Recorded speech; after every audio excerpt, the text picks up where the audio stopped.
अस्सलाम वालेकुम एवरीवन। उम्मीद करता हूँ कि आप ठीक होंगे। और आज हमारा लेक्चर नंबर 3 है और लेक्चर नंबर 3 स्टार्ट करने से पहले मैं कुछ अहम सवालात के जवाब देना चाहूँगा, क्योंकि बहुत सारे स्टूडेंट के मैसेजेस आ रहे हैं कि सर हमारे कोर्स की जो फ़ीस है वो कितनी है और हमारा कोर्स जो है ना उसकी ड्यूरेशन कितनी है। क्योंकि मैंने अभी तक ग्रुप में कोई फ़ीस की बात नहीं की, कोई ड्यूरेशन की बात नहीं की, सिर्फ डेमो क्लासेस ही हम चला रहे हैं।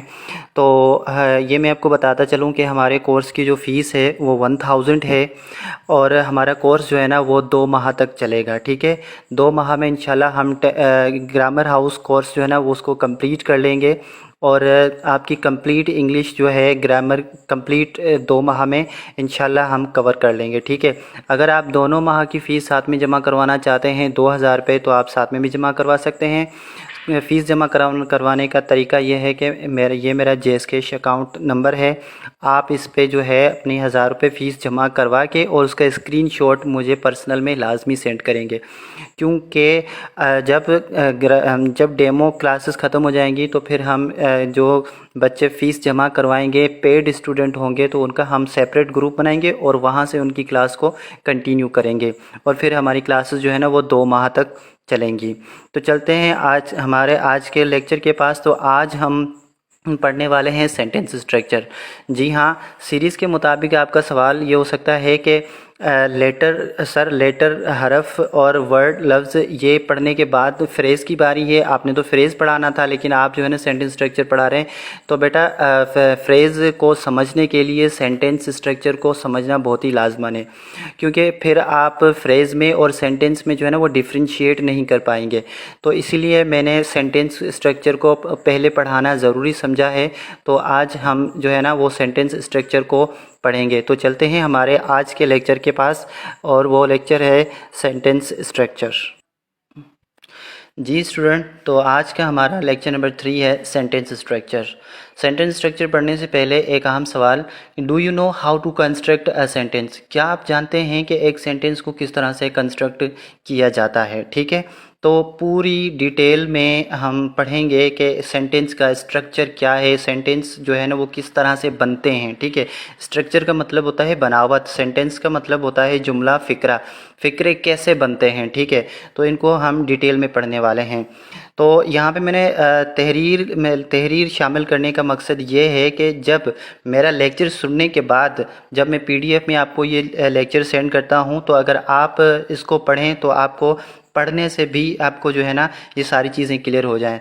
तो यहाँ पे देखें, अब हम ग्रामर हाउस के पार्ट नंबर 3 सेंटेंस स्ट्रक्चर को समझें और परखेंगे। ठीक है, अगर आप चाहते हैं आप टेंसेस अच्छी तरह सीख लें तो फिर मंदरजा झील 3 चीज़ों को समझना इंतहाई ज़रूरी है, जिसके बगैर टेंसेस समझना नामुमकिन है। ठीक है, यहाँ पे कहने का मतलब ये है कि अगर आप चाहते हैं कि टेंसेस आपको अच्छे तरीके से समझ में आ जाएं तो यहाँ पे जो मैं 3 चीज़ें जो आपको समझाने जा रहा हूँ, सेंटेंस स्ट्रक्चर याद रखिए। सेंटेंस स्ट्रक्चर को जब हम सेंटेंस स्ट्रक्चर का बॉक्स जब हमने ओपन किया था तो उसमें 3 चीज़ें निकली थी। ठीक है, और वो क्या थी?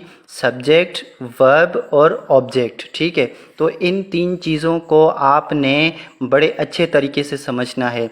इन 3 चीज़ों को अगर आप अच्छे से समझेंगे तो फिर आप टेंसेस को भी अच्छे तरीके से समझ सकेंगे। ठीक है, तो आगे चलते हैं। एक बात जहन में रखें कि हमने ग्रामर हाउस को इस तरतीब से जोड़ा है कि इसकी बुनियाद बेस में 5 मुख्तलिफ अकाइयाँ तरतीबवार लगाईं। तो आपको पता है कि बुनियाद में जो है ना हमने 5 अकाइयाँ लगाई हुई हैं, जिसमें से 2 को हमने कवर कर लिया है, लेटर और वर्ड को। ठीक है, इसके बाद दीवारों पर छत रखने से पहले इसकी मजबूती के लिए दीवारों पर बीम रखेंगे। ठीक है, जिसे हम सेंटेंस स्ट्रक्चर कहते हैं। ठीक है, दीवार से पहले हम सेंटेंस स्ट्रक्चर कहते हैं और आखिर में इसके ऊपर छत रख देंगे जिसको टेंस कहते हैं और ये तमाम किस्म के टेंसेस का मजमुआ होगा। अच्छा, जहाँ पर मैंने टेंस लिखा है ना छत में, तो वहाँ पे टेंस में सिर्फ हम कोई एक टेंस नहीं बल्कि सारे टेंसेस को कवर करेंगे, जितने भी टेंसेस आते हैं। ठीक है, इस तरह हमारा ग्रामर हाउस तैयार हो जाएगा। तो अगर आप चाहते हैं कि टेंसेस आपको अच्छे तरीके से समझ में आएँ तो टेंसेस को समझने के लिए आपको इन 3 चीज़ों को समझना बहुत ही ज़रूरी है, जिनको मैंने बिल्कुल डिटेल में आपको समझाना है और डिटेल में यहाँ पे मैंने लिखा हुआ है आपको समझाने के लिए। तो आए अब इस सेंटेंस स्ट्रक्चर को समझते हैं। ठीक है, तमाम इंसान एक दूसरे से जुमलों या फ़िक्रों के ज़रिए बातचीत करते हैं, और जब हम कोई फ़िक्रा इस्तेमाल करते हैं तो इसमें हम कुछ ग्रामेटिकल रूल्स इस्तेमाल करते हैं। ठीक है, तो ये बात आपको पता होगी कि जब हम किसी से बातचीत करते हैं, ठीक है, या फिर इंसान जब एक दूसरे से बात करते हैं तो हम जुमलों के ज़रिए या फिर फ़िक्रों के ज़रिए बात करते हैं। ठीक है, और जब हम जुमलों और फ़िक्रों के ज़रिए बात करते हैं तो इसमें कुछ ग्रामेटिकल रूल्स इस्तेमाल होते हैं। ठीक है, जिनको हम अक्सर नज़रअंदाज किए देते हैं। ठीक है, अब जुमले जब हम बनाते हैं तो फिर इसका जो ग्रामेटिकल रूल्स आते हैं उनको हम अक्सर जो है ना नज़रअंदाज कर देते हैं, जिसकी वजह से बावजूद सर खपाने के टेंस की सरे से ही कोई समझ नहीं आती। ठीक है, यानी कि फिर ग्रामेटिकल रूल हमें समझ में नहीं आते और फिर हम टेंस को जो है ना हम सर का दर्द बना लेते हैं और फिर टेंस हमें समझ में नहीं आते। ठीक है,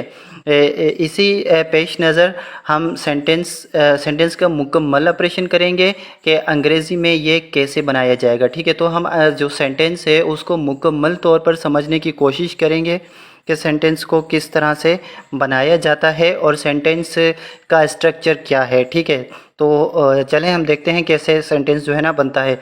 इससे पहले आपको ये पता होना चाहिए, दुनिया में कोई काम खुद ब खुद तो अंजाम नहीं पाता, बल्कि कोई ना कोई ज़रिया चीज़ या शख्स सर अंजाम देता है।